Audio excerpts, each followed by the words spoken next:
We have hundreds of politicians and thousands of lobbyists crawling all over Washington, thinking of ways to control you, to extend their will over you, to subvert your freedom and replace it with their will, to capture, that is, to steal your life force. And so we should all be very angry, because anger is the engine that drives our will to resist. And without resistance, without awareness, they will take it all. That's not just politically perverse, it's a sin against mankind, because freedom is actually sacred. Drop an ant into a jar and seal the lid. It will spend the rest of its life trying to get out. It has nowhere to go, but it wants to be free. That is its nature. It's the way every living thing is made. Once, a long time ago, I saw something at the zoo, a wolf lying in its cage. I thought about how this magnificent animal was the end product of millions of years of evolutionary design. A nose that could detect the faintest scent, ultrasonic hearing, eyes that could see in the dark, teeth and jaws capable of crushing thick bone, heart and lungs that could run him for hours in a sub-zero blizzard. And yet there he was, lying forlorn and full of despair. He was well fed. He had a clean habitat and water and medical care. So what was the problem? He was sick with the knowledge that his wonderful powers would never be exercised again. And so he lay there, his head on his paws, staring blankly ahead at perhaps some imaginary forest that he could never reach because there were bars around him. They had not killed his body, but they were destroying his soul. God gave Adam and Eve freedom, even though he knew they would invite death into the world. That's how important freedom is in the divine scheme of things. And that's why we urge you to defend it always. And what I do for these young people is I'll say, look, the person who you broke into their house are very upset, they're very angry because you sold their stuff to the pawn shop stuff, sold them, they don't get their stuff back. They're very angry. They want you to go to prison. Okay? They may be very angry. They want you to go to prison. They may want to. To lessen that, that's the start of what's commonly known as a lie, because we are allowed to lie in interviews. To lessen that, you might want to make them happy. And the reason that's a lie is because when it is a felony in the Commonwealth of Virginia, the victim has nothing to do with the prosecution or how long the people go to prison or any of that kind of stuff. We're prosecuting them, not the victim. But to lessen that, what I'd like you to do is write an apology letter to the person whose house you broke into. Just write it out. Well, how do I write it? In your own words. Just write, I'm sorry for what I did. Then say that, when I broke into your house the other night, whatever. They write it out. They sign it. I sign it as a witness. I put the date and the time that it was written. I give it to the Commonwealth's attorney. It's entered as evidence as a written confession in the person's own handwriting. I don't type it up again and have them sign it. In their handwriting, a written confession. Is that person going to get convicted? I have never seen them not get convicted on that. On an apology letter. On the job hunt now with a Fox News exclusive. The Army's Chief of Staff, General George Casey, is announcing new employment opportunities with the Department of Defense. And in some cases, you don't even have to endure basic training. We are talking about civilian jobs here.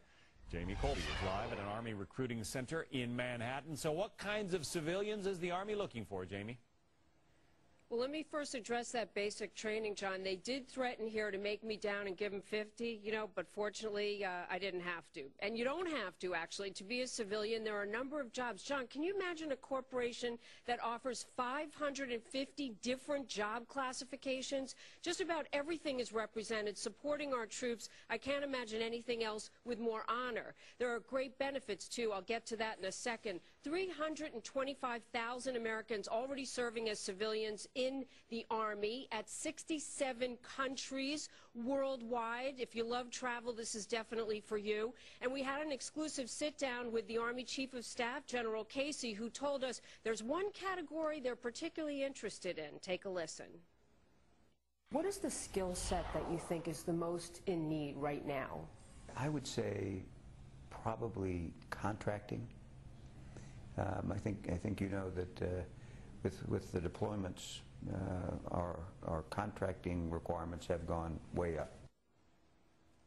And they have, John, you know about all the work that's going on all around the world that the Army takes part in, but they're also looking for crime scene investigators, firefighters, child care workers, nurses, many, many other classifications. And let me give you a website there that you can go to, civilians. It's cpol.army.mil, and there are, as I said, more than 550 different jobs with great benefits. And I guess there's a stress reduction program that comes with the Army employment? Yeah, how about this, John? Not just for those on the front lines, for our soldiers, but starting November 1st, there'll be a comprehensive soldier fitness assessment, confidential online mental health assessment developed at the University of Pennsylvania by Dr. Martin Seligman. This is really a project General Casey is very close to his heart, and it will benefit civilians and also family members, even children. Over the summer, they'll go down to Fort Bliss to schools and put into the curriculum stress reduction techniques that will alleviate, if not reduce, depression, post-traumatic stress disorder, and that feeling of hopelessness and struggle that many military families and soldiers can feel. It's not an easy job to be a civilian, but you are serving your country, and the benefits, including the competitive salaries, are comprehensive health care, John, something we're all looking for these days, as well as retirement plans. So it's definitely something to check out. You have the website. We're on the job hunt for you. Take care, John. Sounds great. Thanks. And we will get that website on our blog, too, so that folks who didn't catch it the first time around can go to foxnews.com/happening now. Thanks, John. Check it out. Thank you, Jamie. More than 23,000 representatives of private industry are working quietly in collaboration with the FBI and the Department of Homeland Security. This according to an exclusive report in the Progressive magazine. The business leaders form a group known as InfraGard that receives warnings of terrorist threats directly from the FBI before the public does. In return, they provide information to the government. According to one whistleblower, the FBI has given members of InfraGard permission to shoot to kill in the event of martial law.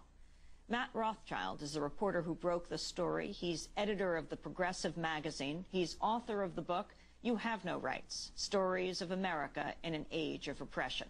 He joins us from Madison, Wisconsin. Welcome to Democracy Now!, Matt. Thanks for having me on, Amy. Can you talk about InfraGard and what this program is all about? Yeah, it was formed in 1996 by the FBI. It's an FBI program that works directly with businesses across the country. More than 350 of the nation's Fortune 500 companies are involved in it. And on one level, it's like a corporate tips program. These companies, these representatives of these companies, feed the FBI information about threats. They also can give the FBI information about disgruntled employees and have the FBI investigate them. So the pipeline goes that way, and the pipeline goes the other way, too. The FBI gives these 23,000 business people almost daily threat warnings that the public never gets, since in at least one occasion, a government official, Governor Gray Davis of California, didn't get until he heard from his brother, who was in InfraGard, about threats to the bridges in California. Tell us more about InfraGard. Well, the FBI started it in 1996 in Cleveland, and it was working with businesses to, I think, try to break a case of cyber espionage or something. And then the FBI decided to start little organizations around the country. There are now 86 chapters of InfraGard.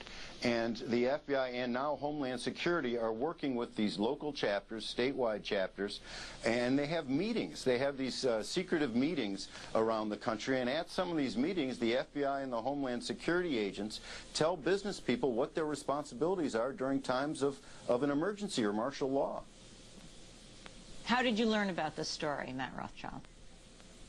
Well, Amy, it's interesting. A friend of mine who works in radio told me about it because I had been on his show talking about the May 9th, 2007 National Security Directive that George W. Bush had issued, that National Security Directive on national continuity policy. Bush gives to himself the power to control the whole government and the responsibility to take care of our Constitution, if you can believe that. given what he's done to our Constitution so far, in times of an emergency. And in that document, May 2007 document, Bush talks about the need to work in times of an emergency with private sector actors. So I was on his show, Lee Rayburn's show, talking